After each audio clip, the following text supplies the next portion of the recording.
Yeah, good afternoon, students. In the previous self-learning topic, we discussed about the bus structure. That is how the input-output devices are get connected to a bus, which consisting of three different types of lines. One is address line, and another one is the data line, and the third one is the control line. Fine. Now, today we had a discussion on this topic regarding this bus operation and what is mean by synchronous bus. That we are going to discuss in today's classroom discussion topic.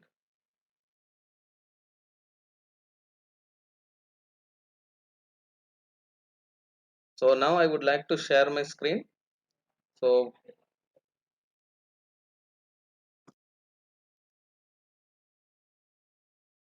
so the today's classroom discussion topic is bus operations and the bus synchronous bus. So the lecture objectives is this session will develop the students knowledge on the communication of data between the devices, how these input output devices are going to be get communicated through this bus structure. Okay, so that is we are going to discuss in today's session. So already we had this is what we are calling it as a single bus structure where we have all the IO devices, n number of IO devices are get connected, and the processor as well as the memory unit is also be connected to a single bus. So this is called it as a single bus architecture. Now in this single bus architecture, we have these three lines: address line, data line, and control lines. So the input device is connected to this bus. Okay, all these three lines together is called it as a bus. So these input device is get connected to this bus via an IO interface. So this IO interface in turn consisting of these three important components: address decoder, and then control circuit will be there, as well as these three different types of registers are there in this particular interface, IO interface. The three registers corresponds to the data register, status register, and control register. These three registers are present in this IO interface. This already we had a discussion in self-learning topic.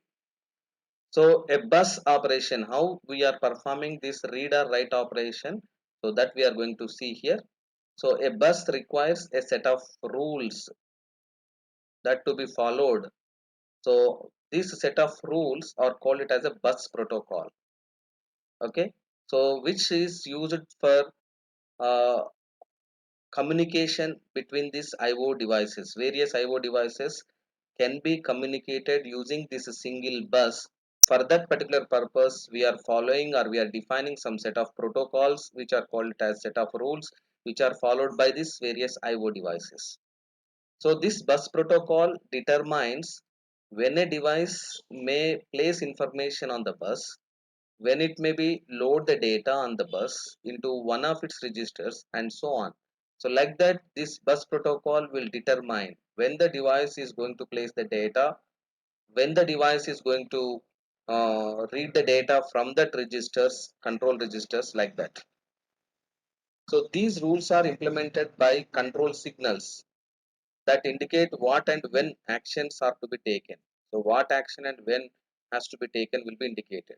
For example, R read or write specifies whether a read or write operation is to be performed. When several data sizes are available, such as byte data is there, or half word will be there, or a full word will be there, the required size is indicated by the other control signals, data sizes. And then the bus control lines always also carry the timing information. So they specify the times at which the processor and the IO devices may place data on or receive data from the data lines.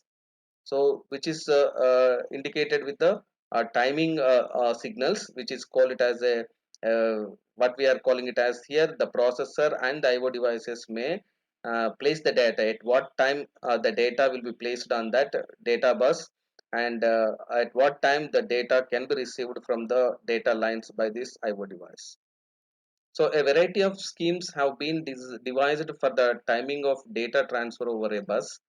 Okay, so synchronous protocol and then asynchronous protocol. These are the two important protocols are there, or schemes for bus operation there. So we will see these two important types of bus operations, synchronous bus and asynchronous bus. Both we will see that. In any data transfer operation, one device plays the role of a master. Generally, uh, here the processor is said to be a master, and this is the device that initiates the data transfer by issuing read or write commands on the bus. Okay, the device addressed by the master is referred to as a slave. So that is the master slave structure will be followed here. So the master is always the processor, so which initiates this data transfer by issuing of read and write commands on the control line which is available in on the bus. Fine. So the device which wanted to perform an IO operation, so it is referred to as a slave device. Okay, so that will be addressed by the master. So that synchronous bus, if you take that synchronous bus here, so we have this what we are calling it as a timing T0, T1 and T2. These are the timing. Okay, so this is a clock cycle if you take it as. Okay, so this is a clock cycle if you take it as. So during this T0 and T1, so all the devices deriving timing information from a control line called the bus clock. Okay, so the signal on this line has two phases, a high level followed by a low level. So there are two phases of in the signal, high and low. So the two phases constitutes a clock cycle. So the first half of the cycle between the low to high and high to low transitions is often referred to as a clock pulse. So the address and data lines are carrying both high and low signal levels at the same time. The crossing points indicate the times at which these patterns change. So the read operation, whenever if you want to perform the read operation, so how the read operation is performed by a device using synchronous bus protocol. So if you see that at a time T0, the master places the device address on the address line and sends a command on the control line indicating that a read operation and the length of the operand. Okay, so the master is nothing but a processor is going to place the device, which device wanted to read the data, that device address is placed on the address line, and the control signal will be placed, that is the read operation control signal is placed on the control line, and the length of the operands, what data it wanted to read, that will be sent on the data line. So the clock pulse width T1 minus T0 must be longer than the maximum propagation delay over the bus, and also it must be long enough to allow the devices to decode the address and control signals so that the addressed device, which is called it as a slave device, can respond at a time T1 by placing the requested input data on the data line. So at time T2, the master loads the data on the data line into one of its registers, processor registers. That is what we are calling it as. So data must be available for a period greater than the setup time of the register. So hence the period T2 minus T1 must be greater than the maximum propagation time on the bus plus the setup time of the master's register. So next, coming to the write operation. So when we want to perform the write operation, so the master places the output data on the data line when it transmits the address and command information. So at time T2, the addressed device loads the data into its data register. So this is what the detailed timing diagram. So this is a bus clock if you see that. Okay. And these are the things that are seen by the master, and these are the things that are seen by the slave device. So at t0 time here, so this is from low to high, it will be going that. So address and command, this is address and this is a command, it is given here, and this is the data. So during this master, what it will be doing here is that address and command is placed, okay, on the address line, and the command line it will be placed that. So this is what it will continue till t2. Okay, so once this t1 is reached, it is again moving to low, again from low to high it will move to that. Okay, so this is what what we are calling it as at t0. So at t0 it is doing like that. So the data will be placed at this second clock cycle, that is during this t1 to t2, in between the data is placed by the master on this particular data line by using this slave device. Okay, so the slave device is also placing the data here. So then here the address and command lines are also be given here by the slave device. So this is TAM and TAS, this is a address placed by the master, this is address placed by the seen by the slave, basically. Fine. So this is what we are calling it as a timing diagram. So how this master and slave can communicate. So multiple cycle data transfer. So the limitation is here, because a transfer has to be completed within one clock cycle. So the clock period T2 minus T0 must be chosen to accommodate the longest delays on the bus and the slowest device interface. So the T2 minus T0 must be long enough so that the read or write operation has to be completed. So that means the delay T2 minus T0, the delay should be as long as enough to perform this IO device, even if it is the slowest IO device also. So this will forces all the devices to operate at the speed of the slowest device, because some IO devices will operate at 10 nanoseconds, some IO devices operate at 5 nanoseconds.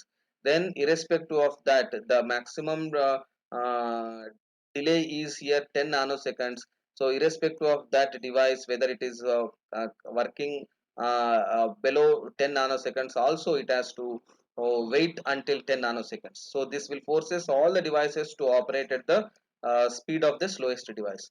So the processor cannot determine whether the addressed device has actually responded or not. So at time t2, it simply assumes that the input data are available on the data line in a read operation, or that the output data has been received by the IO device in a write operation. So if because of malfunction a device does not operate correctly, the error will not be detected. So that is what it is happening here. So to overcome these limitations, most of the buses incorporates control signals that represents a response from the device. So these control signals inform the master that the slave has recognized its address and that it is ready to participate in a data transfer operation. So they also make it possible to adjust the duration of the data transfer period to match the response speed of the different devices. So this is often accomplished by allowing a complete data transfer operation to span several clock cycles.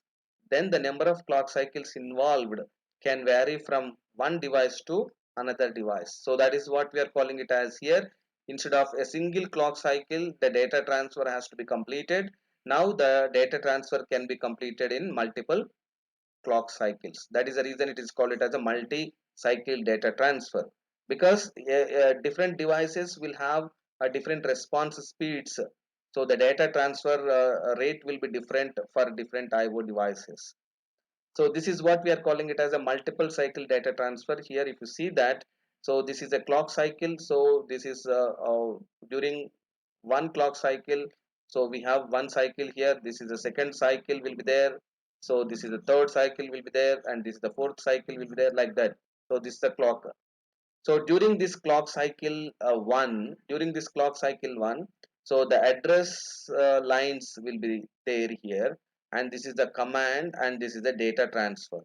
So the slave will, if it is ready, so that is indicated during the clock cycle 3, that it will, if the slave is ready, it will respond this, and the data which is available on this data line, it will be read by this device starting from clock cycle 2 to clock cycle 4. It will complete this operation. During these two clock cycles, it will be completing this data transfer operation. So this is what we are calling it as a multiple cycle data transfer. So clock cycle 1, the master sends address and command information on the bus requesting the read operation. So the slave receives this information and decodes it. So clock cycle 2, it begins to access the requested data. Clock cycle 3, the data become ready and are placed on the bus during that clock cycle.